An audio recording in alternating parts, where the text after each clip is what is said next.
안녕하세요. 즐거운 책방입니다. 오늘 소개해드릴 책은요, 에카르트 톨레님의 책, 고요함의 지혜라는 책을 가지고 왔어요. 고요함의 지혜. 오늘 두 번째 시간이고요. 오늘 읽어드릴 부분은 수용과 순응이라는 부분과 관계에 있어서의 부분을 소개를 해드릴게요. 먼저 수용과 순응, 그 부분에 대한 책 내용을 읽어드릴게요. 당신이 어디를 가든 그곳에 당신이 있다. 는 말이 있다. 다시 말해서 당신은 여기 있다. 언제나 그것이 그렇게도 받아들이기 힘든가? 당신의 모든 지각 작용과 체험을 꼭 그렇게 마음속에서 이름표를 붙이고 분류를 해야만 하는가? 삶을 대함에 있어서 아주 좋아하거나 아주 싫어하는 대립적 반응을 반드시 해야 하는가? 그렇게 해서 당신에게 다가오는 사건이나 사람들과 끊임없이 갈등 관계를 이루어야만 하는가? 실은 그런 것들은 다만 마음의 습성일 뿐 하시라도 버릴 수 있는 것이 아닐까? 그렇게 하려면 무언가를 해야 하는 것이 아니다. 다만 이 순간을 있는 그대로 존재할 수 있도록 내버려 두면 된다. 습관적이고 반발적인 아니오는 에고를 더욱 강하게 하는 반면 얘는 그것을 약화시킨다. 형상의 정체성을 두는 에고는 당신이 지금 이 순간에 순응하는 순간 더 이상 살아남지 못한다. 당신은 말한다. 할 일이 산더미처럼 쌓였다. 그렇다. 하지만 당신이 하는 일의 질은 어떠한가? 일터로 차를 운전하고 고객과 대화하고 컴퓨터 작업하고 자질구레한 일을 처리하며 나날의 삶을 살기 위한 수많은 일들을 할 때 당신은 얼마나 전념하며 일을 하는가? 당신의 일은 순응한 것인가? 순응하지 못한 것인가? 그것이 바로 당신 삶의 성공 여부를 결정하는 요인이다. 노력을 얼마나 했느냐가 아니다. 노력이란 긴장과 스트레스를 수반하며 미래의 일정 지점에 도달할 필요성을 뜻하며 특정의 결과를 이루어야 함을 의미한다. 당신의 마음속에 지금 하고 있는 일을 하고 싶지 않다는 심정이 조금이라도 있음을 감지할 수 있는가? 그것은 삶을 부정하는 일이므로 당연히 진정한 성공은 불가능하다. 마음속에 그런 심정이 있음을 감지했다면 즉시 그 마음을 버리고 지금 하는 일에 몰입할 수 있는가? 불교의 선사는 선의 정수가 무엇이냐는 질문에 한 번에 한 가지 일만 하는 것이라고 말했다. 한 번에 한 가지 일만 한다는 것은 내가 하는 일에 몰입하는 것, 그것에 나의 온전한 마음을 다 주는 것을 말한다. 그것이 바로 순응하는 것이다. 있는 그대로의 현실을 받아들이고 수용할 때 깊은 차원에 도달할 수 있다. 그곳에서 마음은 더 이상 사고가 판가름하는 선과 악에 좌우되지 않는다. 삶의 현재성에 예라고 할 때, 그 순간을 있는 그대로 받아들일 때 깊은 여유로움과 평화를 느낄 수 있다. 언뜻 생각하면 맑은 날에는 행복하고 비 내리는 날에는 별로 행복하지 않을 것 같다. 10억짜리 복권에 당첨되면 행복하고 전 재산을 잃으면 불행할 것 같다. 하지만 행복도 불행도 마음의 깊은 차원까지는 가 닿지 못한다. 그것들은 다만 삶의 표면에서 떠도는 파문일 뿐이다. 내 안 깊숙한 곳에 존재하는 평화로움은 외부 조건이 어떻든 상관없이 늘 변함이 없다. 있는 그대로의 현실에 예라고 할 때 내 안에 깊은 차원의 세계가 모습을 드러낸다. 어떤 외부 조건에도 아무런 영향을 받지 않을 뿐만 아니라 사고와 감정이 파도처럼 출렁거리는 내부 조건에도 아무런 영향을 받지 않는 그런 세계가, 내게 다가오는 모든 체험은 그저 잠시뿐이라는 것. 더불어 세상은 지속적인 가치를 지닌 그 어떤 것도 내게 줄 수 없다는 것을 깨달을 때 순응이 가능해진다. 순응한 사람이 그렇지 못한 보통 사람과 다른 점은 이전처럼 사람을 만나고 활동에 몰두한다 해도 더 이상 에고가 흔드는 대로 욕망과 두려움에 지배당하지 않는다는 것이다. 다시 말해서 이제 더 이상은 어떤 상황에 처하거나 어떤 사람을 만나거나 어떤 장소에 있어야만 만족하고 행복하리라고 기대하지 않는 것이다.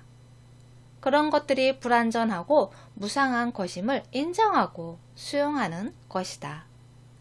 그러고 나면 기적 같은 일이 생긴다. 불가능한 기대치를 버리는 순간 갑자기 모든 상황과 사람, 모든 장소와 사건이 두루 다 마음에 드는 것이다. 더불어 당신의 마음은 좀 더 조화로워지고 좀 더 평화로워진다. 지금 이 순간을 아무런 조건 없이 받아들일 때, 있는 그대로의 현실과 더 이상 싸우지 않을 때, 당신의 마음속에는 생각을 해야만 한다는 강박관념이 줄어들고 그만큼 깨어있는 고요함이 늘어난다. 당신의 의식은 100% 깨어 있지만 지금 이 순간에 어떤 이름도 붙이려 하지 않는다. 이렇게 마음속의 저항을 다 내려놓을 때 생각하는 마음보다 무한히 더 크고 아무런 걸림도 없는 순수 의식이 열린다.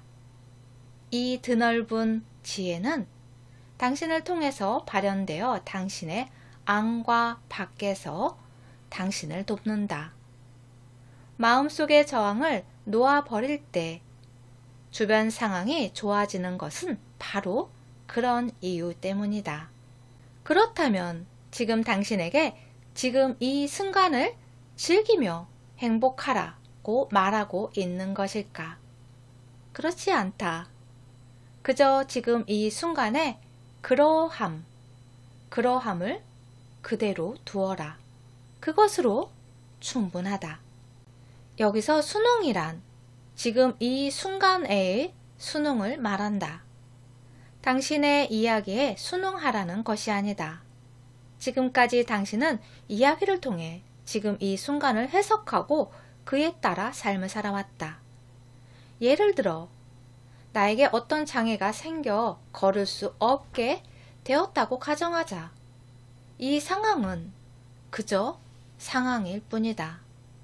하지만 나의 마음은 나의 장애를 나름대로 해석하여 이런 이야기를 만들어낸다.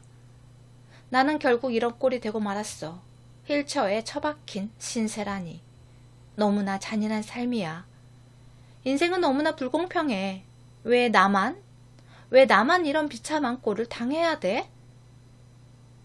당신은 지금 이 순간을 있는 그대로 받아들이고 마음이 지어낸 이야기와 혼돈하지 않을 수 있는가?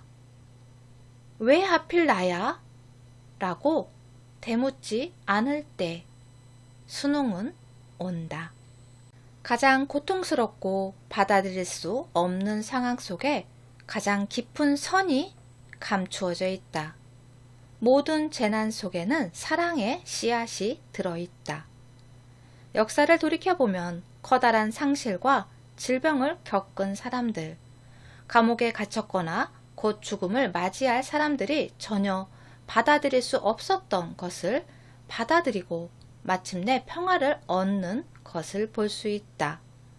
받아들일 수 없는 것을 받아들일 때 이 세상에서 가장 큰 사랑이 찾아온다. 살다 보면 어떤 답이나 설명도 전혀 통하지 않는 상황이 있다. 삶이 도대체 말이 안 되는 것이다. 때로는 고통받는 사람이 찾아와 도움을 청하는데 도대체 무슨 말을 해야 할지, 무엇을 해주어야 할지 도무지 모르는 경우도 있다. 하지만 내가 답을 모른다는 현실을 완전히 받아들일 때 나는 더 이상 나를 가두고 제안하는 생각을 통해 답을 찾으려고 애쓰지 않게 된다. 그렇게 현실을 완전히 수용해 버리면 더욱 큰 지혜가 나를 통하여 작용할 수 있다. 이제는 생각을 하더라도 더 좋은 생각이 떠오른다. 더 큰 지혜가 생각 안으로 들어와 영감을 주기 때문이다.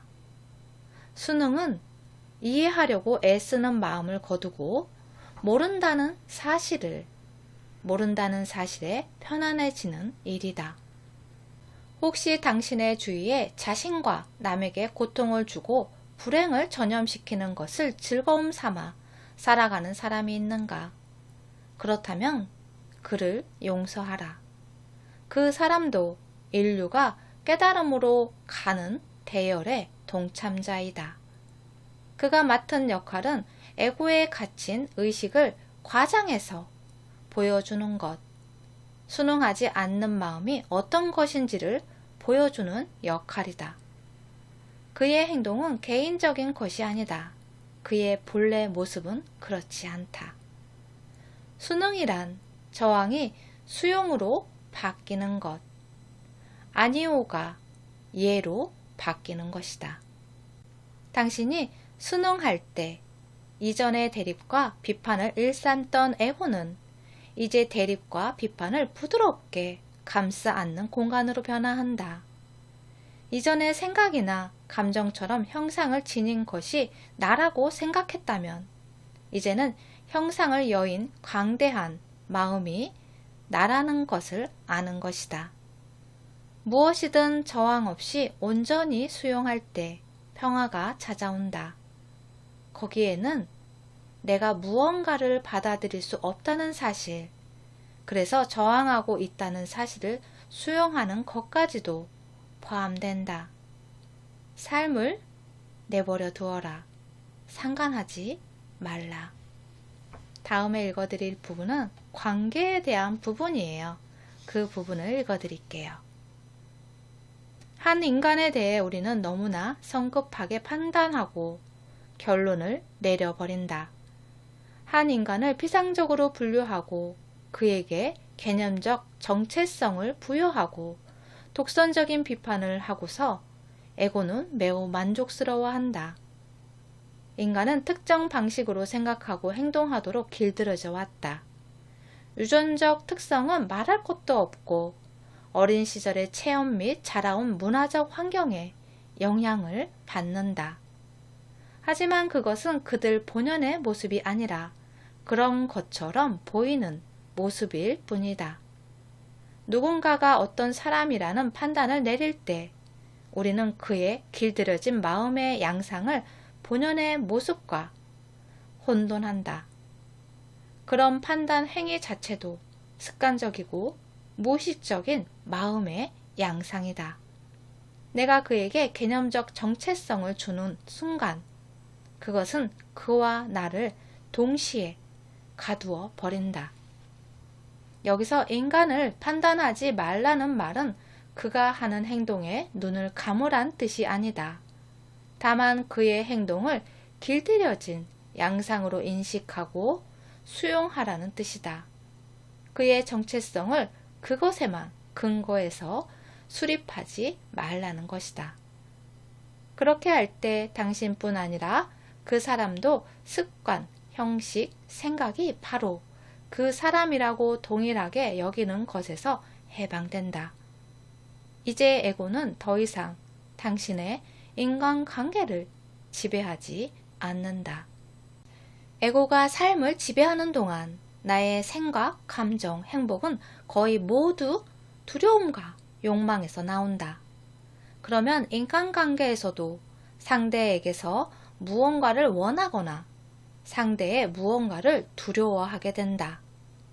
내가 그에게 원하는 것은 인정, 칭찬, 관심, 즐거움과 물질이다. 또는 비교를 통해 내가 더 많이 가졌다, 내가 더 많이 안다는 우위를 점유하여 내가 돋보이는 것이다. 반면 내가 두려워하는 것은 그 사람 때문에 내가 초라해지는 것이다. 지금 이 순간을 목적을 위한 수단이 아니라 전념의 대상으로 삼을 때 에고를 넘어설 수 있다. 남을 깎아내림으로써 나를 돋보이게 하기 위해 사람들을 이용하려는 무의식적 충동도 넘어설 수 있다. 내 앞에 있는 사람에게 온 마음을 다 줄 때 그와 나의 인간관계에서 과거와 미래가 다 사라지고 다만 실제적인 것에만 집중할 수 있다. 누구를 만나든 그와 온전히 함께 할 수 있을 때 그에 대한 개념적 정체성을 넘어서서 두려움이나 욕망에 휘둘리는 일 없이 그와 대화할 수 있다. 개념적 정체성이란 그가 누구이고 과거에는 무엇을 했다는 내 나름의 주관적 판단을 말한다. 중요한 것은 전념, 즉 깨어있는 고요함이다. 지금 이 순간의 여유로움 안으로 누가 들어오든 다 귀한 손님으로 맞이할 때 그가 자신의 모습 그대로 존재하도록 내버려둘 때 그는 변하기 시작한다. 무엇에 대한 알문, 실용적인 목적에 유용하다. 실용적 수준의 일에서는 그것이 필수 불가결한 요소이다. 하지만 인간관계에서 무엇에 대한 알미, 주도권을 잡을 때 삶은 격화되며 심지어 파괴되기까지 한다. 사고와 개념은 인위적인 장벽을 만들어 사람들을 갈라놓는다. 그렇게 되면 사람들의 대화와 교류는 존재가 아니라 생각에 뿌리를 두게 된다. 생각의 장벽이 없을 때 사랑은 자연스럽게 모든 인간관계에 스며든다. 인간의 대화와 교류는 대체로 말을 주고받는 것에 한정되어 있다. 즉, 사고의 영역에. 그렇기 때문에 반드시 약간의 고요함이 필요하다. 특히 가까운 관계에는 더욱 필요하다. 고요함이 가져오는 드넓은 공간의 여유로움 없이는 어떤 인간관계도 잘할 수 없다. 그와 함께 자연 속에서 명상하라. 고요한 시간을 함께하라. 그와 자연 속으로 산책을 가고 함께 차 안에 앉아 있으라.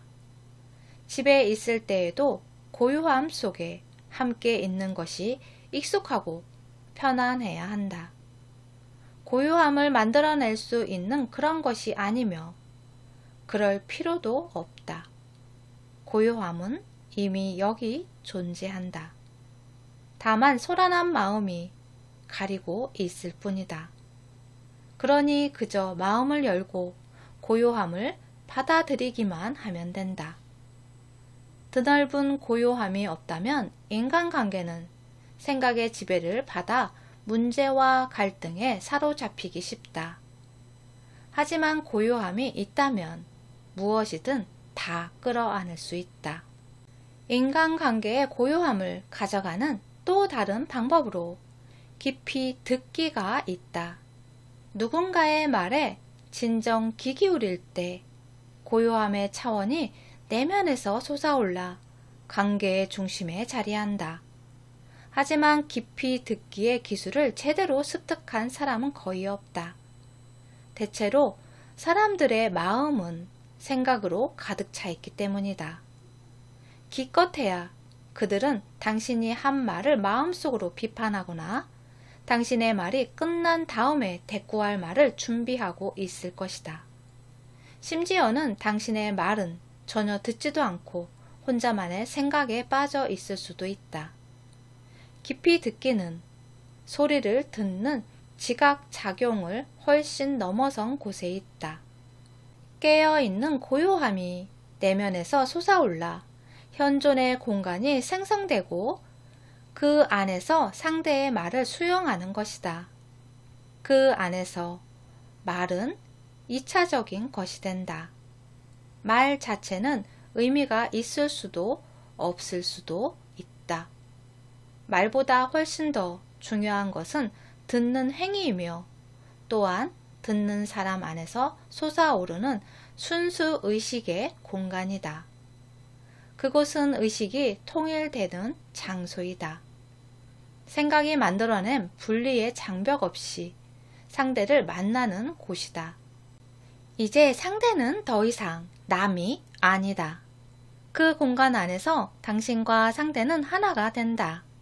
하나의 맑은 마음, 하나의 순수 의식이 된다. 당신은 가까운 관계에서 똑같은 일이 자주 되풀이되는 것을 느끼는가? 사소한 의견의 불일치가 종래에는 격한 싸움으로 번져 감정적 고통을 겪는가? 이런 일의 근저에는 에고의 기본적 습관이 깔려 있다. 바로 나는 당연히 옳고 너는 당연히 틀린 것이다. 또한 특정의 사물이나 사람과 주기적으로 대립하는 상황을 만들려는 에고의 습관도 한몫한다. 나와 남을 분리하지 않으면 살아남을 수 없는 것이 에고이기 때문이다. 삶을 너무나 힘들게 만드는 고통의 몸, 내 몸 깊은 곳에 자리한 고통과의 무의식적 일체화에서 탈피하는 방법은 무엇일까? 알아차리면 된다. 과거의 고통이 내가 아님을 알며 그저 과거의 고통이라고 알아차리면 된다. 고통이 나와 파트너의 내면에서 일어날 때 잘 지켜보라. 무의식적인 일체화를 깨어버리면 그래서 내 안에서 고통의 움직임을 관찰할 수 있게 되면 고통으로 공급되던 에너지가 차단된다. 그러면 고통의 몸은 조만간 힘을 잃게 된다. 때로 인간관계는 지옥이다. 때로 인간관계는 커다란 정신수행이다. 다른 사람을 보고 큰 사랑을 느낄 때, 자연의 아름다움을 관조할 때, 내면의 무언가가 깊이 감흥한다. 잠시 눈을 감고 그 사랑의 실체를 느껴보라. 나의 본연의 모습, 나의 실체와 분리될 수 없는 내면의 아름다움이 무엇인지 느껴보라. 나의 겉모습은 내면의 나, 실체의 나를 일시적으로 담고 있을 뿐이다. 그러므로 겉모습은 나를 떠나겠지만 사랑과 아름다움은 결코 나를 떠나지 않을 것이다. 나는 사물의 세계와 어떤 관계를 가지고 있나? 나를 둘러싸고 있는 셀 수 없는 많은 물건들. 내가 매일 다루는 물건들과 말이다. 내가 앉는 의자, 글을 쓰는 펜, 차와 컵들. 내게 단지 목적을 이루기 위한 수단일 뿐인가? 나는 가끔씩 아주 잠시라도 그것들에 주목하고 온전히 전념함으로써 그것들의 존재와 삶을 인정해 주는가? 사물에 집착하고 나와 남의 눈에 나의 가치가 올라가 보이도록 하기 위해 사물을 이용하고 있다면 사물에 대한 관심이 내 삶을 지배하게 된다. 사물과 나를 동일시할 때 나는 사물을 있는 그대로 보지 못한다. 사물 안에서 나를 찾기 때문이다. 사물을 있는 그대로 볼 때 기존 관념에 투영 없이 그 존재를 인정할 때 당신은 사물에 감사하지 않을 수 없다. 동시에 그것이 정말 생명이 없는 것이 아니라 다만 당신의 감각에 그렇게 느껴질 뿐이라는 사실도 알 수 있다. 물리학자들은 분자적 차원으로 내려가면 사물의 실체가 진동하는 에너지 장임을 이미 증명했다. 사물의 영역을 봄에 있어 나가 개입하지 않을 때 주변 세상은 생각만으로는 이해할 수 없는 방식으로 되살아난다. 누군가를 만났을 때 비록 순간에 불과하더라도 당신은 그 사람에게 온전히 집중함으로써 그의 존재를 인정하는가? 아니면 그 사람을 다만 목적을 위한 수단으로 하나의 기능이나 역할로 격화시키는가? 슈퍼마켓 계산원과 당신의 관계는 어떠한가? 주차 관리원은, 수성공은, 고객은 잠시만 전념하면 충분하다. 그 사람을 바라보거나 그의 말을 들을 때 2, 3초 정도 생생한 고요함이 자리하면 된다. 우리가 평소 행하고 동일화하는 역할 이상의 실체적인 것이 나타나려면 그 정도면 충분하다. 모든 역할은 인간의 마음이라는 습관화된 의식의 일부이다. 온전한 전념을 줄 때 나타나는 것은 습관화되기 이전의 것이다. 나의 이름과 형상 밑에 있는 나의 실체이다. 이제 나는 더 이상 대본을 연기하는 배우가 아니다. 나는 현실에 존재하는 사람이 된다. 그 차원이 나의 내면에서 솟아오를 때 남의 내면에서도 같은 차원을 이끌어낸다. 물론 궁극적으로는 남이란 없다.